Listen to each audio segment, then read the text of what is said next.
Salve, salve, nação rubro-negra, muito bom dia, sejam todos muito bem-vindos ao canal Marquinhos Flá Assunção. Nós estamos chegando na manhã desse domingo, dia importante, dia de jogo do Mengão, para trazer as últimas informações e deixar você atualizado de tudo que está acontecendo no rubro-negro mais querido do Brasil e do mundo, o Clube de Regatas do Flamengo. Bom, antes de mais nada, eu queria pedir a você que você se inscrevesse no nosso canal, que você também deixasse o like, que compartilhasse nas suas redes sociais e que também você ativasse o sininho das notificações para que o YouTube possa notificá-lo de tudo que tiver acontecendo de novidade no nosso canal. Então, para não perder a viagem, vamos às notícias, porque é muita informação que nós vamos trazer para você aqui nesse vídeo. Bom, o Flamengo encerrou a preparação ontem no CT Ninho do Urubu para encarar logo mais o Fluminense no Maracanã, 16 horas, partida da 15ª rodada do Campeonato Brasileiro. Jorge Sampaoli comandou um treino técnico e tático no Ninho do Urubu. Na cabeça, o treinador já tem o time que vai a campo logo mais contra o Fluminense, porém, ele só vai divulgar os jogadores durante a pré-eleção que fará antes da partida. A expectativa é pela presença entre os relacionados para a partida de logo mais do lateral direito Mateuzinho, ele que já treina há 2 dias juntamente com o elenco, depois de recuperado da fratura na tíbia que o tirou dos gramados por quase 3 meses, né? De certo, meus amigos, nós temos as ausências confirmadas de Eric Pulgar, com lesão muscular, de Fabrício Bruno e Ayrton Lucas, ambos suspensos pelo 3º cartão amarelo. A princípio, Léo Pereira substitui Fabrício Bruno, Felipe Luiz entra na vaga de Ayrton Lucas. As dúvidas de Sampaoli vêm entre Alan, Thiago Maia e Vitor Hugo para 2 vagas ali no meio campo. Qual dupla será a dupla de volantes entre os 3, entre Alan, Thiago Maia e Vitor Hugo? E também sobre Everton Ribeiro ou Luiz Araújo, e também sobre Gabigol ou Pedro. Essas são as dúvidas que talvez a gente só vá saber quando o Flamengo divulgar a escalação oficial por volta das 15 horas, 1 hora antes da partida se iniciar. Pelo lado do nosso adversário, desfalque confirmado, só o atacante Keno, né, também suspenso pelo cartão amarelo. E as outras dúvidas são as presenças de Marcelo, lateral esquerdo, que sentiu a panturrilha durante a semana, Felipe Melo e Ganso, que voltam de lesão. Bom, meus amigos, a arbitragem ficará a cargo do árbitro FIFA, Sávio Pereira Sampaio, e o VAR de Wagner Helway, ele que é VAR da FIFA lá da Paraíba. A transmissão da partida vai ser feita tanto em TV aberta como em TV fechada. Na TV aberta pela Globo para todo o Brasil, exceto os estados de São Paulo, Paraná, Ceará e Mato Grosso.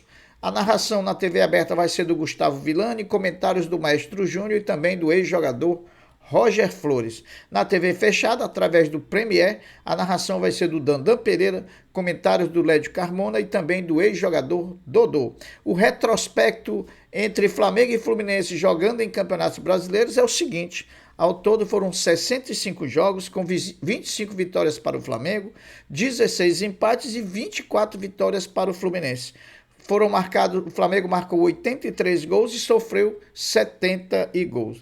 Depois da chegada de Sampaoli, meus amigos, apenas 2 jogadores do Flamengo ainda não entraram em partidas sendo dirigidas pelo treinador argentino, atuando pelo Flamengo.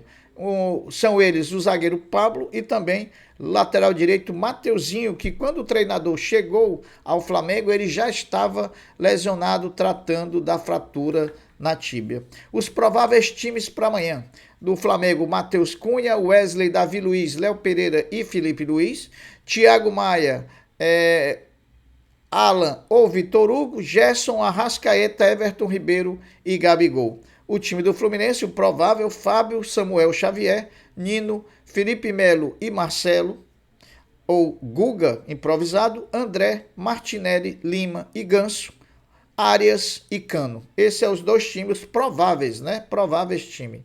Um esclarecimento aqui sobre o caso do Eric Pulgar. A informação de que o quadro do chileno era mais grave do que se pensava não se confirmou e o atleta deve ficar de fora de 10 a 15 dias. O Flamengo trabalha para colocá-lo à disposição de Sampaoli no jogo decisivo das duas Copas, tanto da Copa do Brasil no dia 26 de janeiro, no jogo de ida, como também na Copa Libertadores em sua oitava de finais, no dia 3 de agosto. Essa partida de hoje entre Flamengo e Fluminense é a sexta partida em que jogarão Flamengo e Fluminense na temporada de 2023.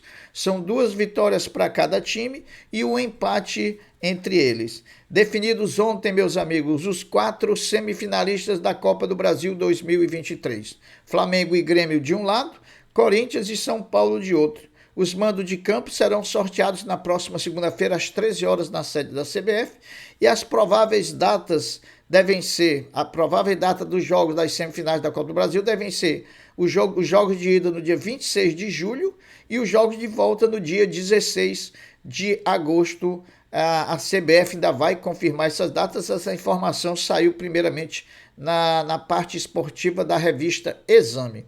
Bom, por coincidência, meus amigos, todos os 3 técnicos semifinalistas, tirando o Flamengo, que estão na disputa pelo título da Copa do Brasil, São Paulo, Corinthians e Grêmio, todos esses times são dirigidos por ex-treinadores do Flamengo. Se não, vejamos, no São Paulo é Dorival Júnior, ex-treinador do Flamengo, no Corinthians é Vanderlei Luxemburgo, ex-treinador do Flamengo, e no Grêmio, Renato Gaúcho, também ex-treinador do Flamengo. É só uma coincidência.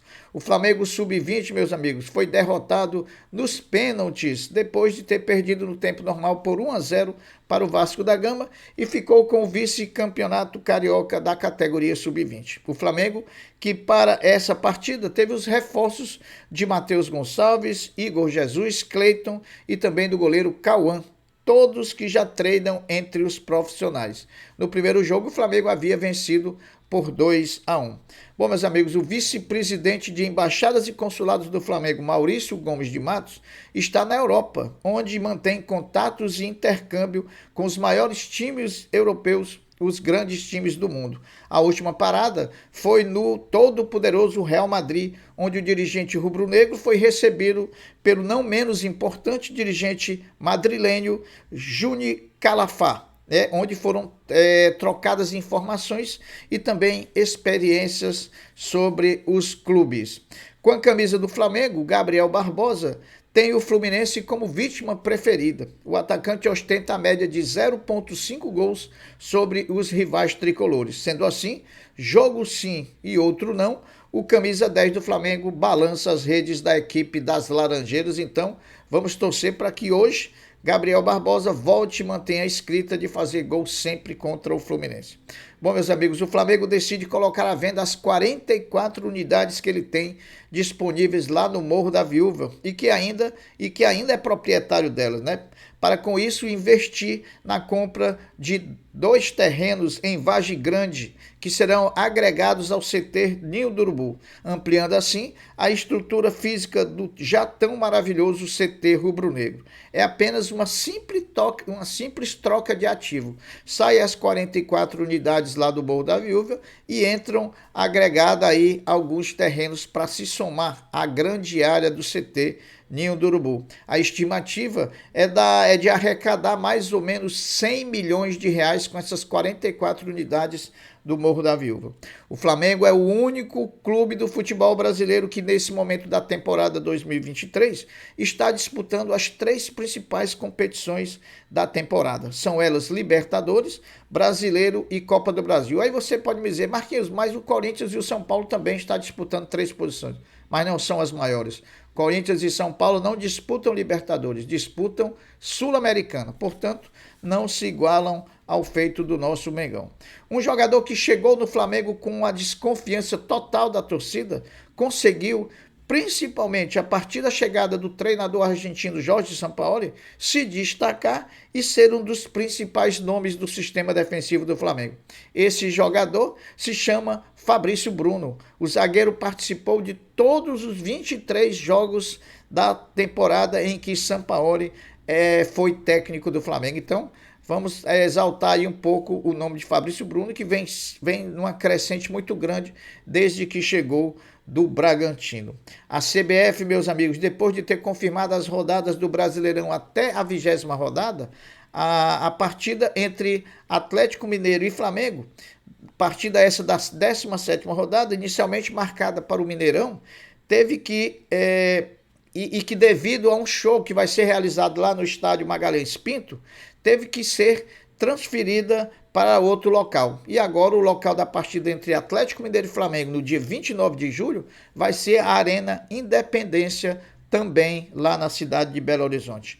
Bom, a súmula da partida entre Atlético Paranaense e Flamengo, jogo de volta das quartas de final da Copa do Brasil, em que o Flamengo venceu o Atlético por 2-0, trouxe em seu teor o relato de objetos atirados contra o jogador Gabriel Barbosa durante a comemoração do gol, vindo da arquibancada, assim como também de xingamentos dirigidos ao árbitro. Esperamos que antes tarde do que nunca o STJD possa punir essa torcida que é contumaz em ter atitudes nada educadas quando da realização dos jogos na Arena da Baixada, estádio do Atlético Paranaense. Para terminar, só para esclarecer, não existe, pessoal, nesse momento, a inclusão de times da CONCACAF, Estados Unidos, México e também Canadá, na disputa da Libertadores, como foi tão propalado aí por vários portais e por várias postagens nas redes sociais, né? Como muita gente divulgou. O que existe, na verdade, é a discussão